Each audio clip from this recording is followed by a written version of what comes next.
तो पिछले क्लास में हमने क्या डिस्कस किया था भाई ना, बॉन्ड कितने टाइप के होते हैं। केमिकल बॉन्ड क्या होता है, किसी भी दो एटॉम या फिर मॉलिक्यूल्स, नॉर्मली तो एटॉम या फिर आयन्स के बीच, किसी भी दो एटॉम्स या फिर आयन्स के बीच जो अट्रैक्शन होता है, एटॉम्स और आयन के बीच जो अट्रैक्शन होता है। वॉइस सही आ रहा है या स्लो आ रहा है? 1 second, let me check. Zoom वाले अपने आप एडजस्ट कर देते हैं वॉइस को।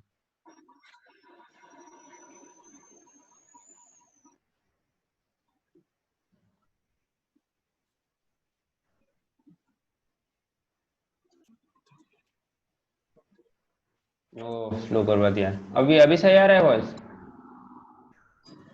ओके। हाँ सर। यस।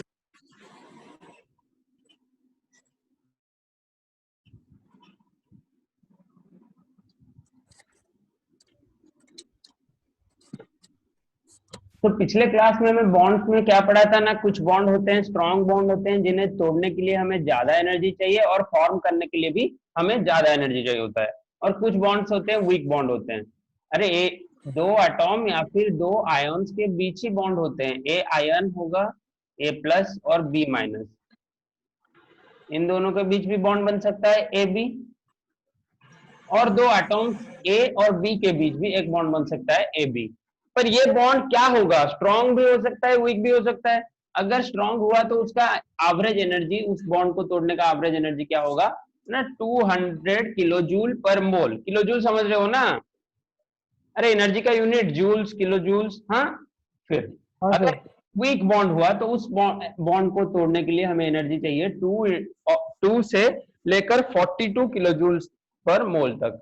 और स्ट्रॉन्ग बॉन्ड में कौन कौन आते हैं, यही इंपॉर्टेंट है। स्ट्रॉन्ग बॉन्ड में कौन कौन आते हैं? Ionic bond, covalent bond, coordinate bond, metallic bond. Ionic bond, covalent bond, coordinate bond, metallic bond, ये चारों को हम पूरा डिटेल में पढ़ेंगे। और वीक बॉन्ड में या फिर वीक इंटरेक्शन भी इसे कहते हैं, अट्रैक्शन या फिर इंटरेक्शन भी किसे कहते हैं, हाइड्रोजन बॉन्डिंग आता है और वैन डर वाल्स फोर्स आता है। हाइड्रोजन बॉन्डिंग आता है और वैन डर वाल्स फोर्स आता है। तो पिछले क्लास में हमने सिर्फ इतना ही डिस्कस किया था और शुरू हमने नहीं किया था लुईस स्ट्रक्चर। आज हम पढ़ेंगे लुईस स्ट्रक्चर। या पिछले क्लास में लुईस स्ट्रक्चर शुरू कर दिया था? बताओ कोई, पिछले क्लास में कौन था? सर ऑक्टेट रूल का ये ऑक्टेट रूल सब खत्म हो गया था। पॉइंट्स। ओके, और एक बार देखो, ऑक्टेट रूल क्या होता है ना, आउटर मोस्ट इलेक्ट्रॉन या फिर आउटर मोस्ट ऑर्बिटल में हमें क्या होते हैं, 8 इलेक्ट्रॉन रहना चाहिए एक एटम को स्टेबल करने के लिए। 8 इलेक्ट्रॉन्स रहना चाहिए आउटर मोस्ट ऑर्बिट्स में एक एटम को स्टेबल करने के लिए। तो हीलियम का आउटर मोस्ट ऑर्बिट कौन सा है? अरे वही 1 ऑर्बिटल है, 1 ऑर्बिट है। और यहाँ पर तो 8 इलेक्ट्रॉन नहीं है सर, हीलियम में तो 8 इलेक्ट्रॉन नहीं है सर, सिर्फ 2 ही इलेक्ट्रॉन है। तो इसे क्या बोलते हैं? इसे बोलते हैं डुप्लेट। और ये नोबल डुप्लेट भी स्टेबल होता है। हाँ, ये डुप्लेट भी स्टेबल होता है। मैंने पिछले क्लास में इसी आपको डिस्कस करवाया था। और ऑक्टेट रूल के बारे में आप स्कूल लेवल से थोड़ा थोड़ा जानते हो। क्या होता है ऑक्टेट रूल ना, 8 इलेक्ट्रॉन्स जब होंगे NH2 NP6 फॉर्म में जब होंगे electronic configuration, outer electronic configuration, तो उसे हम बोलेंगे ऑक्टेट रूल। Very nice. तो आज हम पूरा बॉन्डिंग का इंपॉर्टेंट टॉपिक शुरू करेंगे, लुईस कॉन्सेप्ट या फिर लुईस थ्योरी। तो ऑक्टेट रूल जब सामने आया तभी हमें मिला डिफरेंट मॉलिक्यूल्स के फॉर्मेशन का, डिफरेंट मॉलिक्यूल्स के फॉर्मेशन का एक थ्योरी, जिसे हम बोले लुईस थ्योरी। तो लुईस थ्योरी या फिर लुईस सिंबल हमें क्या दिखाता है, पहले हम लुईस सिंबल देखते हैं फिर उसके थ्योरी के बारे में जानेंगे। तो ये हमें दिखाता है वैलेंस इलेक्ट्रॉन को डॉट्स में, वैलेंस इलेक्ट्रॉन को डॉट्स में, वैलेंस इलेक्ट्रॉन्स को डॉट्स में। आपको कार्बन का एटॉमिक नंबर पता है? बताओ कोई। 6। 6। नाइट्रोजन का? ऑक्सीजन 7। का? 8। क्लोरीन का 9 और नियोन का 10। Very good. तो यहां पर हमें इनके वैलेंस इलेक्ट्रॉन निकालने हैं। इसमें कितने ऑर्बिट्स हैं? फर्स्ट ऑर्बिट या फिर के सेल और एल सेल या फिर सेकेंड ऑर्बिट। तो 2 ऑर्बिट हैं। और मैंने वैलेंस इलेक्ट्रॉन का डेफिनेशन आपको क्या बताया कि आउटर मोस्ट ऑर्बिट में जितने इलेक्ट्रॉन हैं, तो कार्बन का वैलेंसी कितना होगा? 1 2 3 4, बिकॉज जो 2 इलेक्ट्रॉन थे 6 में से वो अंदर के सेल में रह गए या फिर फर्स्ट सेल में रह गए, और बाकी 4 इलेक्ट्रॉन सेकंड सेल में हैं। तो कार्बन का वैलेंसी हो गया 4। सिमिलरली डिफरेंट कलर में लिखते हैं। सिमिलरली आप नाइट्रोजन का वैलेंसी बता सकते हो 5, ऑक्सीजन का 6, फ्लोरीन का 7, नियॉन का 8। तो ये हमारे परफेक्ट ऑक्टेट रूल में है। देखो यही हो गया ना ऑक्टेट रूल, ये है परफेक्ट ऑक्टेट में। इसके आउटर मोस्ट ऑर्बिट में या फिर आउटर मोस्ट वैलेंस इलेक्ट्रॉन्स के जगह 6 इलेक्ट्रॉन्स हैं, 6 इलेक्ट्रॉन्स हैं, हाँ कि नहीं, सॉरी 8 इलेक्ट्रॉन्स हैं। तो इसे बोलते हैं परफेक्ट ऑक्टेट। और ये लोग क्या करते हैं, किसी के साथ रिएक्ट नहीं करते बिकॉज ये स्टेबल हैं, और इन लोगों को बोलते हैं हम नोबल गैस एलिमेंट, इन लोगों को बोलते हैं हम नोबल गैस एलिमेंट। कौन कौन है नोबल गैस? हीलियम, नियॉन, अरे पीरियडिक में पढ़ा था, argon, argon, radon, xenon, radon. Okay, order में याद रखो, उल्टा पुल्टा मत बोलना। इन सबको बोलते हैं हम नोबल गैस, या फिर जीरो ग्रुप, या फिर ग्रुप 18। ग्रुप 18 भी बोलते हैं इन्हें, और जीरो ग्रुप भी बोलते हैं। तो नोबल गैस ही बोलते हैं ना। नोबल गैस क्यों बोलते हैं? बिकॉज ये किसी के साथ रिएक्ट नहीं करते, ये बहुत ही नोबल होते हैं। नोबल का मीनिंग समझ रहे हो ना इंग्लिश में? तो ये किसी के साथ रिएक्ट नहीं करते बिकॉज ये स्टेबल ऑक्टेट के स्टेट में है, बहुत ही कम रेयरेस्ट ऑफ रेयर कंपाउंड बनाते हैं। कौन कौन कंपाउंड बनाते हैं ना? जेनॉन बनाता है, क्रिप्टॉन बनाता है, यही दोनों ही कंपाउंड बनाते हैं, वो भी बहुत ही ड्रास्टिक कंडीशन में, बहुत ही ड्रास्टिक कंडीशन में कंपाउंड बनाते हैं। और बाकी सारे नॉन रिएक्टिव एलिमेंट्स होते हैं, इसीलिए इन लोगों को नोबल गैसेस बोला जाता है, इसलिए इन लोगों को नोबल गैसेस बोला जाता है। ओके, तो अभी लुईस सिंबल आप लोगों ने समझा कि नहीं? आप में से कोई मुझे बना के दिखाए, बना के बताए क्लोरीन का लुईस स्ट्रक्चर कैसा दिखेगा? क्लोरीन का लुईस स्ट्रक्चर कैसा दिखेगा बताओ? क्लोरीन के वैलेंस इलेक्ट्रॉन बताओ मुझे, क्लोरीन का बताओ और एल्यूमिनियम का बताओ। क्लोरीन के वैलेंस इलेक्ट्रॉन्स बताओ और एल्यूमिनियम के वैलेंस इलेक्ट्रॉन्स बताओ, कोई भी आप में कोशिश करो। सर क्लोरीन का, हाँ तो 17। 17, अरे वो तो उसका एटॉमिक नंबर है, मैंने क्या पूछा? वैलेंस इलेक्ट्रॉन्स पूछा। तो 7 सर सर आवाज नहीं आ रहा सर ठीक से। वेरी गुड, तो 7 होगा। 7। सर किसने बोला? सर आपका आवाज नहीं आ रहा सर। अभी आ रहा है? हाँ सर अभी थोड़ा क्लियर हुआ है। Okay, sir aluminium 3। तो लुईस स्ट्रक्चर में हम इसे कैसे दिखाएंगे ना? ये पेयर, ये जो मैंने 2 लगातार डॉट लगाए हैं, इसको हम बोलते हैं कि इलेक्ट्रॉन पेयर, इसको हम बोलते हैं और एक इलेक्ट्रॉन पेयर, इसको हम बोलते हैं और एक इलेक्ट्रॉन पेयर। और ये जो सिंगल डॉट है ये है अनपेयर्ड इलेक्ट्रॉन, ये है अनपेयर्ड इलेक्ट्रॉन। आप ऐसे रैंडमली डॉट्स मत लगाइएगा, आइदर आप इलेक्ट्रॉन को पेयर करके रखेंगे या आप फिर उसे अनपेयर कर देंगे, समझ रहे हो? फिर एल्यूमिनियम के वैलेंस इलेक्ट्रॉन बताओ मुझे। 3, वेरी गुड। तो कैसे दिखेगा? एक पेयर्ड रहेगा ऊपर 3 पे होगा। और एक अनपेयर्ड, आगे नहीं समझ रहे हो कैसे कॉन्सेप्ट लग रहा है? अब बात करते हैं किसी हायर ग्रुप की। हायर ग्रुप मतलब हम बात करते हैं, चलो आर्सेनिक की बात करते हैं। आर्सेनिक का एटॉमिक नंबर मैं आपको बता देता हूं, 30 कितना? 33। आर्सेनिक में बोलो। सर 5। कैसे पता लगा आपको? सर 2, 8, 18। 2, 8, 18 तो कितना हो गया? 28। 28, तो बचा 5। वेरी गुड, ऐसे भी आप लगा सकते हो। और एक कॉन्सेप्ट आपके पास मैंने क्या बताया था ना, ये नाइट्रोजन फैमिली में है, याद करो, नाइट्रोजन, फॉस्फोरस, उसके नीचे आर्सेनिक। अगर नाइट्रोजन का वैलेंसी 5 है तो उसके ग्रुप में जितने भी हैं उन सबका वैलेंसी 5 है, समझ रहे हो? तो आप अपने हिसाब से कर सकते हो। तो देखो यहां पर आप कैसे रखोगे, 5 इलेक्ट्रॉन है तो 2 पेयर रखो और एक को अनपेयर्ड रखोगे, हाँ कि नहीं? ऐसे ही दिखाओगे नहीं दिखाओगे? Yes sir. ओके, तो अभी देखो सिग्निफिकेंस ऑफ लुईस सिंबल्स। तो लुईस सिंबल हमें बेसिकली क्या बताता है ना, वैलेंसी बताता है, वैलेंसी बताता है। और वो वैलेंसी कैसे हम निकालते हैं? वैलेंसी अगर ग्रुप 1 से 8 तक लिखोगे, ग्रुप 1 से 8 तक लिखोगे तो उसका वैलेंसी होगा ग्रुप नंबर, ग्रुप नंबर जितना होगा उसका वैलेंसी उतना ही होगा 1 से 8 तक। फिर अगर आप 8 के बाद देखोगे, 8 के बाद देखोगे तो उनका वैलेंसी कितना होगा? Group number -8, group number -8। Okay, ये उनका एक बेसिक फॉर्मूला है, आगे हम इसके बारे में ज्यादा कुछ डिस्कस करेंगे। अभी देखो सर तो फिर से बोलेंगे? हाँ बेटा, सर तो फिर से बोलेंगे, सर समझ नहीं पाया। देखो कोई अगर ग्रुप 1 का एलिमेंट है तो उसका वैलेंसी कितना होगा? ग्रुप 1 में कौन है बताओ? लिथियम, सोडियम, लिथियम, हाँ, सोडियम और पोटेशियम, पोटेशियम, इन सब का वैलेंसी कितना होगा? इनसे वैलेंसी 1 होगा। 1 होगा। ऐसे ही अगर आप जाओगे ग्रुप 3 में, ग्रुप 3 में कौन कौन है? तो ग्रुप 3 में बोरोन, एल्युमिनियम, गैलियम। अरे वो ग्रुप 13 है, बोरोन एल्यूमिनियम हाँ ग्रुप सर, 3 में है। हाँ सर। में स्कैंडियम है, डी ब्लॉक वाला ग्रुप है ये। Scandium, yttrium. हाँ, स्कैंडियम, इट्रियम। तो इन लोगों को हाँ सर, वैलेंसी आप कितना बताओगे? 3।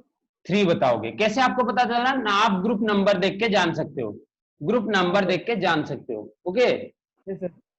बट जब हम ग्रुप नंबर 9 में पहुंच जाते हैं, ग्रुप नंबर 9 में पहुंच जाते हैं, ग्रुप नंबर 9 में कौन कौन है बताओ? तो कोबाल्ट। कोबाल्ट या निकेल?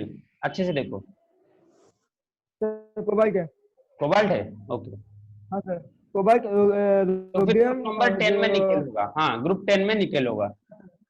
Yes sir. तो क्या होगा? कोबाल्ट का वैलेंस इलेक्ट्रॉन्स कितने हैं? 9 होगा। 9 होगा, वेरी गुड। और इसका 10 होगा। हाँ सर, किसी 10 होगा। वैसे ही अगर हम ग्रुप नंबर 11 पे जाते हैं, हाँ सर, कॉपर का वैलेंस इलेक्ट्रॉन कितना आएगा? तो ग्रुप में 11 में कॉपर का वैलेंसी तो 1 11 में 1 है सर, 1। 1 आएगा। कैसे आएगा? आप 11 नहीं लिख के 1 आपने कैसे लिखा? कैसे लिखा बताओ? सर 281। हाँ, 281। कॉपर का होता एटॉमिक है नंबर सर कितना है? 11। 29 है। 28 18 1। 88 हाँ, 28 18 1। तो यहाँ पर आपको एक फॉर्मूला मिल गया। जब आप ग्रुप 1 से 10 तक जाते हो तो आपको क्या मिला उसका वैलेंसी? ग्रुप 1 से 10 तक आप जब जाते हो, 1 से 10 तक, रोमन नहीं, इंग्लिश में लिखो, तो यहाँ पर आपको वैलेंसी मिलेगा ग्रुप नंबर। पूरा ये कॉपी में नोट डाउन कर दो, वैलेंसी मिलेगा ग्रुप नंबर, हाँ कि नहीं? जब आप हाँ ग्रुप सर। 1 से 10 तक जाते हो, देखो हर जगह चेक कर सकते हो, जब आप ग्रुप 1 से 10 तक जाते हो वहां पर आपको वैलेंसी मिल रहा है ग्रुप नंबर।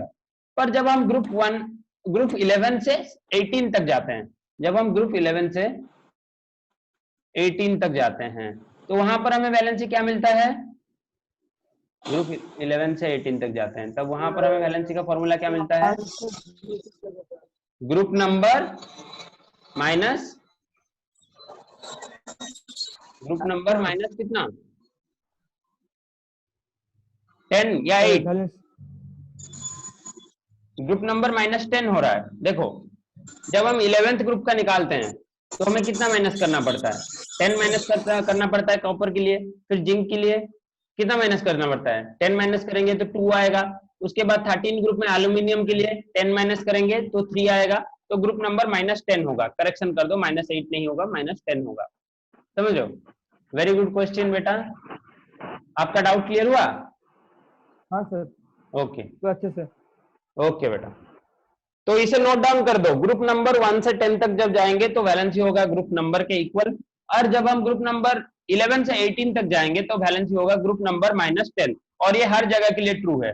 ग्रुप 18 में देखो -10 करो, सारे एलिमेंट्स का वैलेंसी 8 आ रहा है कि नहीं आ रहा है देखो। तो पीरियोडिक टेबल उठाओ, किसी भी ग्रुप किसी भी एलिमेंट के लिए ये रूल एप्लीकेबल है। ओके, तो लिख लो अपने कॉपी में इस फॉर्मूला को। अभी हम चलते हैं limitations of octet rule. Limitations of octet rule, Lewis ने तो बता दिया, जब ऑक्टेट हो गया तो अपना क्या होगा, कंपाउंड हो जाएगा स्टेबल। बट बहुत जगह ऐसे भी कंडीशन आते हैं जहां पर ऑक्टेट रूल ओबे नहीं होता पर स्टेबल कंपाउंड फॉर्म होता है। देखो, इनकम्प्लीट ऑक्टेट फॉर्मूला इसे बोलते हैं।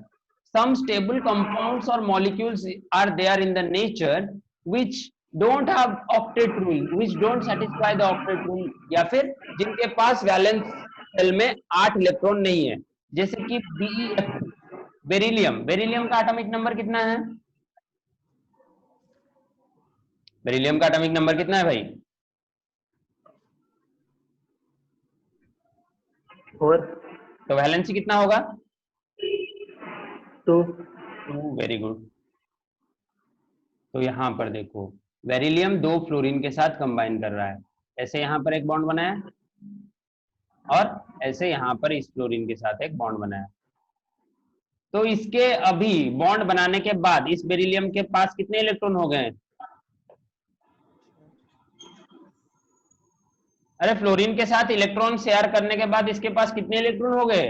देखो, ये फ्लोरीन का तो 8 इलेक्ट्रॉन हो गया। फ्लोरीन के तो ऑक्टेट सेटिस्फाई हो गया, 7 था, उसने 1 इलेक्ट्रॉन बेरिलियम से शेयर करवाया और उसके पास तो 8 हो गए। पर बेरिलियम के पास कितने हैं?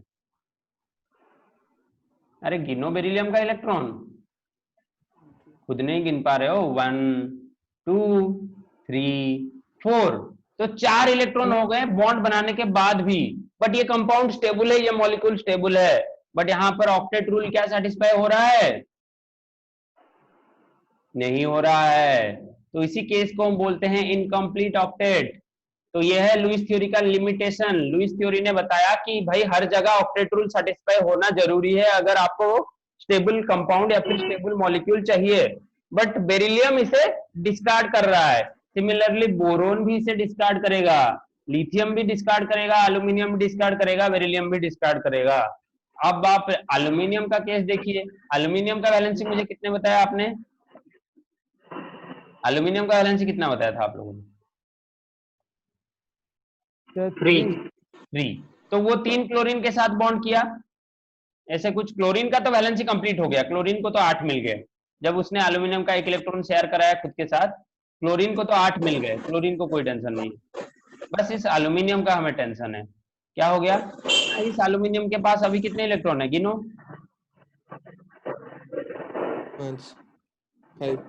1 2 3 4 5 6, तो 6 इलेक्ट्रॉन्स हो गए। क्या ये ऑक्टेट रूल को सेटिस्फाई कर रहा है? No sir. नो। बट ये मॉलिक्यूल स्टेबल है कि नहीं है? एल्यूमिनियम क्लोराइड स्टेबल है कि नहीं है? बहुत अच्छे से स्टेबल है भाई। पर ये ऑक्टेट रूल फॉलो नहीं कर रहा है। तो ये कौन से कैटेगरी में आएगा? इनकम्प्लीट ऑक्टेट में। Incomplete octet. वैसे ही आप इसको भी कंसीडर कर सकते हो, लिथियम को कंसीडर कर सकते हो। आपको सबका वैलेंसी पता होना चाहिए। और मैंने आपको वैलेंसी के लिए एक ऐसा फॉर्मूला दिया है जो कभी भी गलत नहीं होगा, जो कभी भी गलत नहीं होगा। फिर ऑड इलेक्ट्रॉन मॉलिक्यूल, ये वाला बहुत ही इंटरेस्टिंग है, बहुत ही समझने वाली बात है। यहाँ पर ऑड इलेक्ट्रॉन क्या होता है? ऑड इलेक्ट्रॉन क्या होता है? सम मॉलिक्यूल्स और ion possess odd number of electrons. Odd number of electrons मतलब मॉलिक्यूल बनने के बाद भी वहां पर ऑड नंबर ऑफ इलेक्ट्रॉन्स रह जाते हैं, तो उसी को हम बोलते हैं ऑड इलेक्ट्रॉन मॉलिक्यूल्स। उसी को हम बोलते हैं ऑड इलेक्ट्रॉन मॉलिक्यूल्स। तो मॉलिक्यूल बनने के बाद जब ऑड इलेक्ट्रॉन रह जाए उसको ऑड इलेक्ट्रॉन मॉलिक्यूल बोलेंगे। बट यहाँ पर देखो एल्यूमिनियम में भी 3 इलेक्ट्रॉन्स हैं, क्या इसे हम ऑड इलेक्ट्रॉन बोलेंगे? नहीं बोलेंगे, बिकॉज यहाँ पर मॉलिक्यूल नहीं बना है। पर अगर मॉलिक्यूल बनने के बाद भी ऑड इलेक्ट्रॉन्स रहते हैं हमारे पास, तब हम उसको बोलेंगे ऑड इलेक्ट्रॉन स्पीशीज। और ये लोग होते हैं पैरामैग्नेटिक।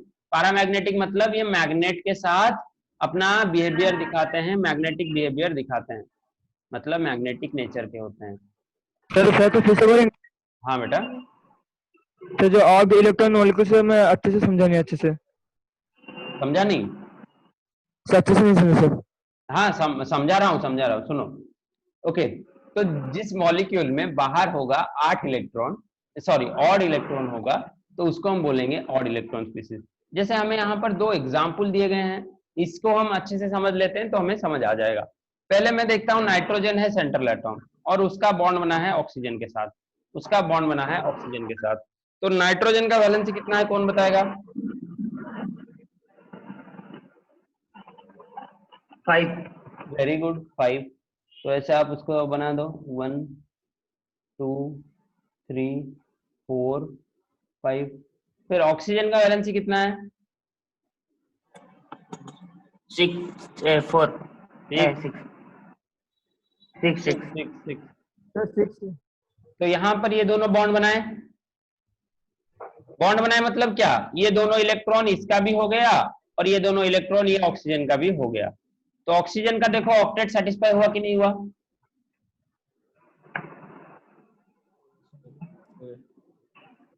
गिनो, 1 2, खुद गिनो, 3 4 yes sir 8 8। तो ऑक्सीजन का हमें ऑक्टेट सेटिस्फाई मिल गया।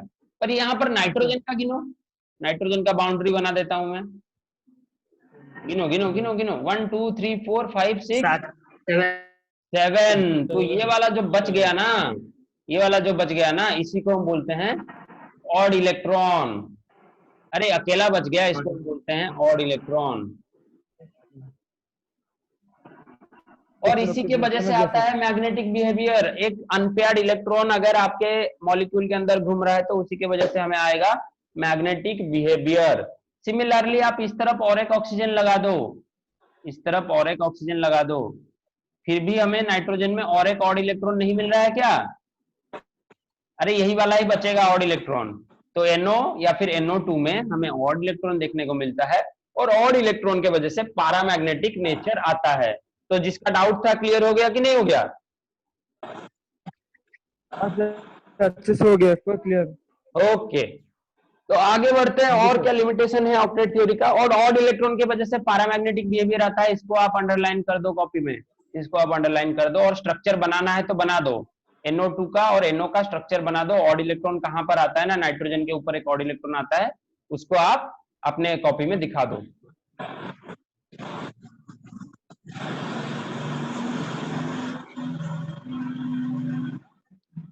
अब देखो इलेक्ट्रॉन रिच मॉलिक्यूल्स के बारे में, मतलब जहां पर हमने देखा अभी कॉपर के बारे में, सॉरी हमने अभी कोबाल्ट और निकेल के बारे में देखा, जहां पर 9 और 10 इलेक्ट्रॉन थे वैलेंस शेल में। सिमिलरली कुछ मॉलिक्यूल्स बनने के बाद भी उनके पास 8 से ज्यादा इलेक्ट्रॉन बन जाते हैं वैलेंस शेल में, 8 से ज्यादा इलेक्ट्रॉन बन जाते हैं वैलेंस शेल में। और इसका सबसे इंटरेस्टिंग और सबसे अच्छा, बहुत सारे एग्जाम्पल है पर सबसे अच्छा समझने वाला जो आप लोगों को समझा जा सकता है, एक है SF6 मॉलिक्यूल, मतलब सल्फर के साथ 6 फ्लोरीन लगे हुए हैं। तो आप में से मुझे कोई बताएगा सल्फर का वैलेंसी कितना है?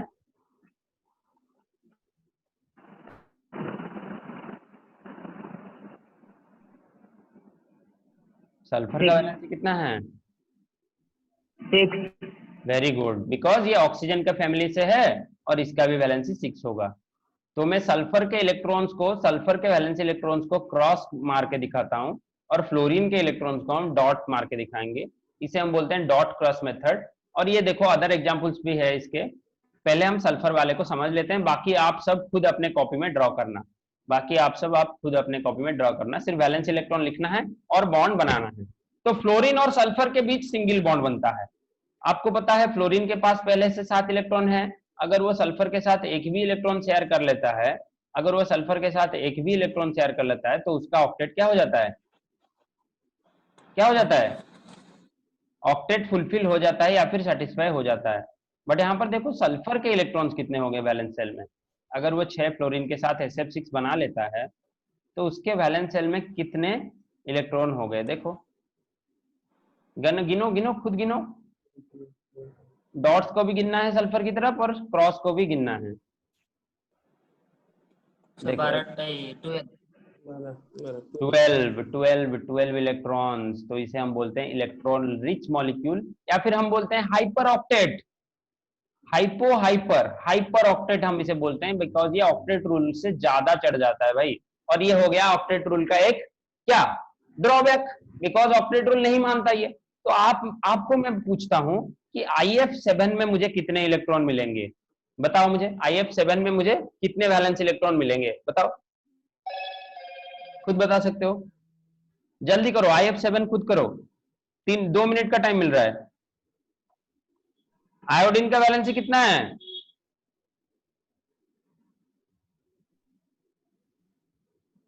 बच्चे लोग, आयोडीन का वैलेंसी कितना होता है?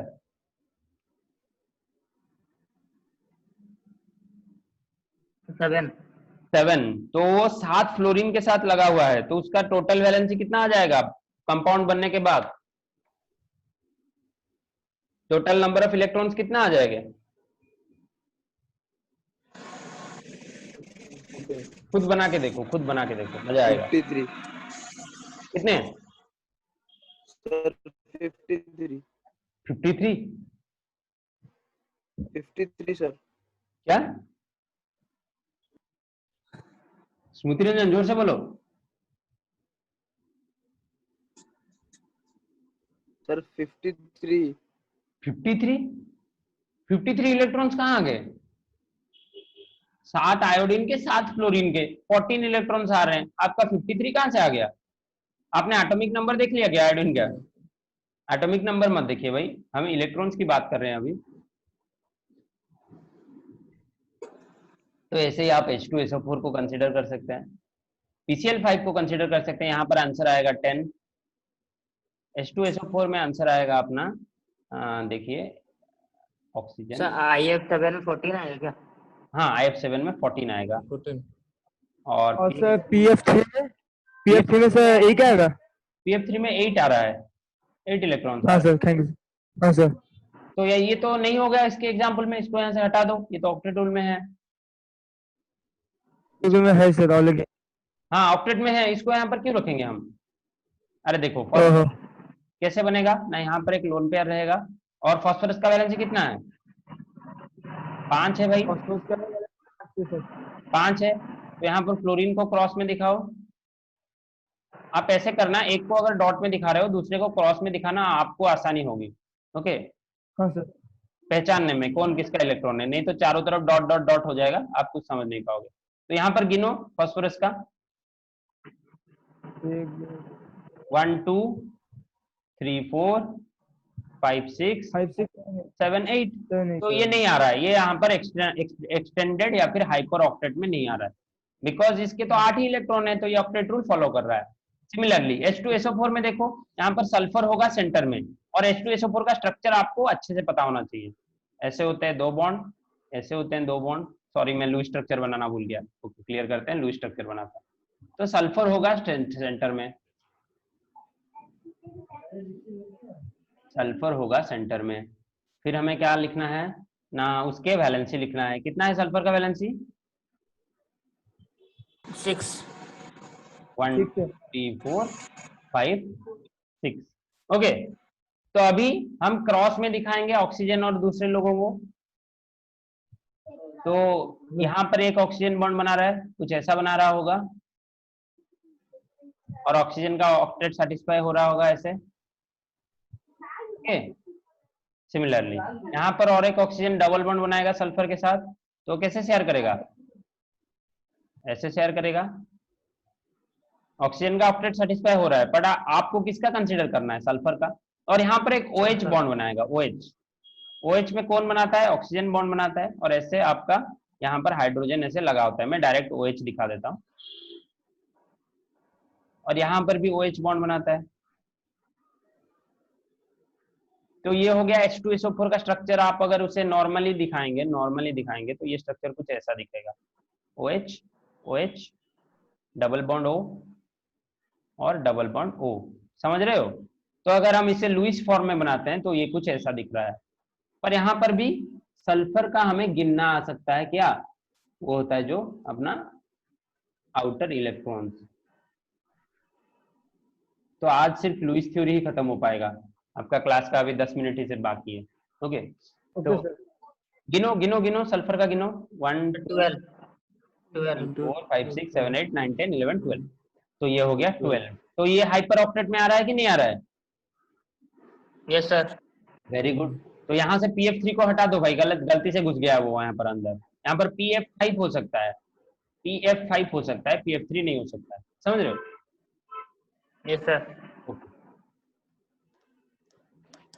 तो formation of compounds of noble gas, अभी तो सर आप 10 मिनट पहले बता रहे थे कि नोबल गैस नोबल होता है, वो किसी के साथ रिएक्ट नहीं करता है, उसको हम इनर्ट गैस बोलते हैं, उसके पास कंप्लीट ऑक्टेट होता है, उसके पास कंप्लीट ऑक्टेट होता है। और लुइस ने हमें क्या बताया, सर ने नहीं बताया, लुइस ने बताया, क्या बताया कि जिसके पास कंप्लीट ऑक्टेट होता है वो किसी के साथ रिएक्ट नहीं करेगा। फिर अभी ये नोबल गैस लोग कहाँ से कंपाउंड बना रहे हैं, ये जो जेनॉन है या फिर क्रिप्टन है, ये कहाँ से कंपाउंड बना रहे हैं? तो यही हो गया और एक ड्रॉबैक, ये हो गया और एक ड्रॉबैक या फिर डेविएशन ऑफ लुइस थ्योरी। इस ड्रॉबैक में हमें क्या समझने मिल रहा है कि इनर्ट गैस भी ड्रास्टिक कंडीशन में कंपाउंड बना सकते हैं, और ये लोग भी हाइपर ऑक्टेट का एग्जाम्पल होंगे, ये लोग सब भी हाइपर ऑक्टेट का एग्जाम्पल होंगे। एक का स्ट्रक्चर हम बनाते हैं, ये XeF2, ये होगा लीनियर, जो XeF2 मॉलिक्यूल है बेटा, ये होगा एक लीनियर मॉलिक्यूल, मतलब सीधा सा मॉलिक्यूल होगा। यहाँ पर मैं उसका स्ट्रक्चर बनाता हूँ नीचे को, यहाँ पर मैंने Xe को रखा सेंट्रल में, और Xe के वैलेंस इलेक्ट्रॉन कितने हैं, जेनॉन के वैलेंस इलेक्ट्रॉन कितने हैं बताओ कोई? तो 10। 8 जेनॉन का ग्रुप नंबर कितना है? 6 7 8 यस सर 8। 18 है, तो 18 माइनस 10 करो, 8। 8। ठीक है। तो वो दो फ्लोरीन के साथ बॉन्ड बना रहा है, तो कैसे कुछ बॉन्ड बना रहा होगा? फ्लोरीन को तो एक ही इलेक्ट्रॉन चाहिए बॉन्ड के लिए, तो ऐसे फ्लोरीन का क्रॉस और इसका डॉट, ऐसे एक बॉन्ड बना रहा होगा, फिर यहाँ पर इसका डॉट, इसका क्रॉस, ऐसे कुछ एक दो बॉन्ड बना रहा होगा ऐसे, हाँ कि नहीं? Yes sir. समझ आ गया? अगर ऑक्सीजन के साथ बनाता तो डबल बॉन्ड बनाता, पर फ्लोरीन के साथ सिंगल बॉन्ड बनाएगा, बिकॉज फ्लोरीन को एक ही इलेक्ट्रॉन चाहिए उसका खुद का ऑक्टेट कंप्लीट करने के लिए। तो फ्लोरीन के पास तो 8 इलेक्ट्रॉन हो गए, फ्लोरीन के पास तो 8 इलेक्ट्रॉन हो गए, फ्लोरीन खुश है। बट हमें किसकी बात की कंसिडरेशन में लेना है? जेनॉन के बात को कंसिडरेशन में लेना है। तो गिनो, जेनॉन का इलेक्ट्रॉन का नंबर कितना हो गया? सर 10। 10 इलेक्ट्रॉन्स। तो which is a deviation of Louis theory या फिर लुइस ऑक्टेट रूल। तो समझ आ रहा है? ये लोग भी हाइपर ऑक्टेट के एग्जाम्पल हैं। ऐसे अगर 4 फ्लोरीन लगाओगे तो यहाँ पर और एक, और यहाँ पर और एक लगा दो, ओके, यहाँ से एक और यहाँ से एक लगा दो। ऐसे अब आप ये तीनों ट्राई करो खुद में, आप ये तीनों खुद घर में ट्राई करो। क्रिप्टॉन का वैलेंस इलेक्ट्रॉन कितना है? क्रिप्टॉन के वैलेंस इलेक्ट्रॉन कितने हैं? वही सिमिलर 8 हैं, वही सिमिलर 8 हैं, बिकॉज एक ही ग्रुप में है ये लोग। XeO F4 को बनाते हैं अभी, देखो यहां से देखो, जेनॉन के 8 इलेक्ट्रॉन मैंने रख लिए,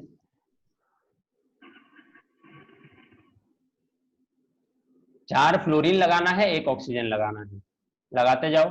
यहाँ पर मैंने ऊपर एक ऑक्सीजन लगा दिया, डबल बॉन्ड, हाँ कि नहीं? अब 4 फ्लोरीन में ये चारों साइड में लगा देता हूँ, फ्लोरीन, यहाँ पर और एक फ्लोरीन। अरे भाई आपको समझाने के लिए सिर्फ कर रहा हूँ, सुंदर ड्राइंग बनाने का कोई मुझे लक्ष्य नहीं, और बन भी नहीं रहा है यहाँ पे। और ये और एक फ्लोरीन। सर हम एक में रख नहीं सकते हैं, एक में रख नहीं सकते हैं क्या बेटा? जब जो फ्लोरीन का जो किए हैं, फ्लोरीन का 2 गो सेपरेट, हम उसके एक बॉक्स में, एक बॉन्ड में नहीं रख सकते? एक बॉक्स में मतलब? तो एक ही बॉन्ड में नहीं रख सकते हैं? एक बॉन्ड में 4 फ्लोरीन? नहीं सर, एक बॉन्ड में 2 और एक बॉन्ड में 2। हाँ आपकी मर्जी, जहां पर आप रखो, बट 2 इलेक्ट्रॉन नहीं ले सकते कभी फ्लोरीन के लिए। फ्लोरीन का वैलेंसी कितना है? 7 है, 7। तो 7 हो गया, तो टूल कंप्लीट होने के लिए कितना इलेक्ट्रॉन चाहिए अभी? एक ही चाहिए। वो 2 लेके क्या करेगा? अगर उसे एक ही इलेक्ट्रॉन चाहिए ऑक्टेट कंप्लीट करने के लिए, तो वो 2 इलेक्ट्रॉन लेके क्या करेगा? तो यहाँ पर गिनो, जेनॉन का कितना हुआ? 1 2 3 4 5 6 7 8 9 10 12 13 14। तो ये भी हो गया हाइपर ऑक्टेट। तो आपको ये वाला करना है। और एक मॉलिक्यूल है XeO3, इसे भी आप कर लो। ओके, बहुत सारे मॉलिक्यूल्स हैं हाइपर ऑक्टेट वाले, और नोबल गैस भी कोई अच्छे नोबल आदमी नहीं है, वो लोग भी रिएक्ट करते हैं। कौन? Specially xenon. और क्रिप्टॉन का एक ही कंपाउंड हमें मिलता है, KF2, और KF5 भी और एक कंपाउंड मिलता है, वो आपके स्टडी में नहीं है, आगे आप पढ़ोगे जब सेकेंड ईयर में आप जीरो ग्रुप पढ़ोगे अच्छे से, वहां पर आप पढ़ोगे xenon and its compound. Okay, बहुत ही इंपॉर्टेंट है ये, 12th के एग्जाम में क्वेश्चन भी आता है जेनॉन के बारे में बहुत सारे। और एंट्रेंसेस में भी बार बार पूछता है। तो होप आप लोगों को ये नोबल गैस वाला फंडा समझ आ गया होगा। फिर other drawbacks of this theory, जो कि रैंडम ड्रॉबैक्स थे, जो कि लुईस थ्योरी हमें समझा नहीं पाया। उसमें पहला बड़ा ड्रॉबैक था कि ये किसी भी मॉलिक्यूल का शेप नहीं दिखा पाया, किसी भी मॉलिक्यूल का शेप या फिर स्ट्रक्चर हमें नहीं बता पाया।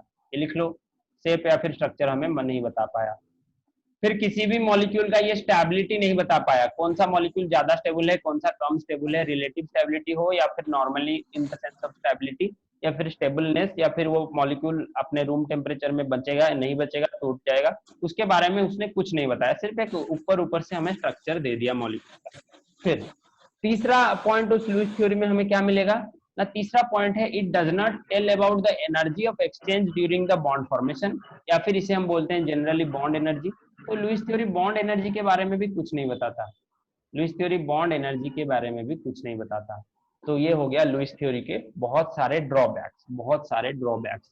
तो आपको लुईस थ्योरी में से क्वेश्चन क्या आएगा, जनरली आपको पूछता है हाइपर ऑक्टेट और इनकम्प्लीट ऑक्टेट के बारे में क्वेश्चंस, और अगर आपको इनर्ट गैस के कंपाउंड्स के बारे में पूछेगा या फिर नोबेल गैस के कंपाउंड के बारे में पूछेगा तो आप लिख सकते हो। अगर आपको लॉन्ग क्वेश्चन सीबीएसई में नहीं आता कि लिमिटेशन ऑफ लुईस थ्योरी या फिर लिमिटेशन ऑफ ऑक्टेट रूल लिखो 5 पॉइंट, ऐसा कोई लॉन्ग क्वेश्चन नहीं आता, आपको इंडिविजुअल पॉइंट में से क्वेश्चन आएगा। ऐसे आपको पूछ सकता है right 2 limitations of Lewis theory, अगर आपको ऐसे कुछ पूछा गया तो आप ये 5 पॉइंट्स में से कोई भी 2 पॉइंट लेके उठा के लिख सकते हो, हाँ कि नहीं बेटा। तो इजीली आप ये वाले क्वेश्चंस को अटेम्प्ट कर सकते हो लुईस थ्योरी के ऊपर। अगले क्लास में हम टाइप्स ऑफ बॉन्ड्स के बारे में पढ़ेंगे। जैसे हमारा पहला टाइप होता है आयनिक बॉन्ड, तो ये आप लोग बचपन से पढ़ रहे हो आयनिक बॉन्ड के बारे में स्कूल लेवल से, हाँ कि नहीं, स्कूल लेवल से आप लोग आयनिक बॉन्ड के बारे में पढ़ रहे हो। फिर उसके बाद हम लोग पढ़ेंगे कोवेलेंट बॉन्ड, नहीं आयनिक बॉन्ड में ये वाला टॉपिक खत्म हो रहा है और इसके क्वेश्चन हम अटेम्प्ट करेंगे आयनिक बॉन्ड के बारे में आयनिक बॉन्ड के बाद, और अगले क्लास में हम आयनिक बॉन्ड को खत्म करने की कोशिश करेंगे। छोटा सा टॉपिक है बट उसमें बहुत सारे समझने की चीजें हैं, अगर लेट भी होता है तो 2 क्लास लगेंगे, तो भी तो हम 2 क्लास लेंगे आयनिक बॉन्ड के, आप टेंशन मत लीजिए। अच्छा आप अच्छे से पढ़िए, बॉन्डिंग वाला चैप्टर आपका बेसिक है। आप जब 12th में जाओगे या फिर कभी भी आगे हायर केमिस्ट्री पढ़ोगे, एंट्रेंसेस के लिए प्रिपेयर करोगे, तो बॉन्डिंग वाला चैप्टर बहुत इंपॉर्टेंट है। इसमें से मतलब क्या बोलते हैं, बहुत सारे 10, 5, 7, 12 ऐसे क्वेश्चन आते हैं किसी भी एग्जाम में। पीरियोडिक और बॉन्डिंग ये दोनों चैप्टर को कभी मत छोड़ना, ये बहुत ही इंपॉर्टेंट रहते हैं आपके आगे के लिए। एटॉमिक स्ट्रक्चर में से आप कुछ चीज भूल जाओगे, कुछ क्वेश्चन छोड़ दोगे तो वो आपको इतना अफेक्ट नहीं करेगा, इतने आपको ओवरऑल स्कोर में अफेक्ट नहीं करेगा। बट पीरियोडिक और बॉन्डिंग में से अगर आप कुछ चीज भूल गए तो बहुत सारे क्वेश्चन आपके गलत हो जाएंगे। तो थोड़ा ये वाले पार्ट्स को रिवाइज करो और कुछ डाउट्स है तो पूछो।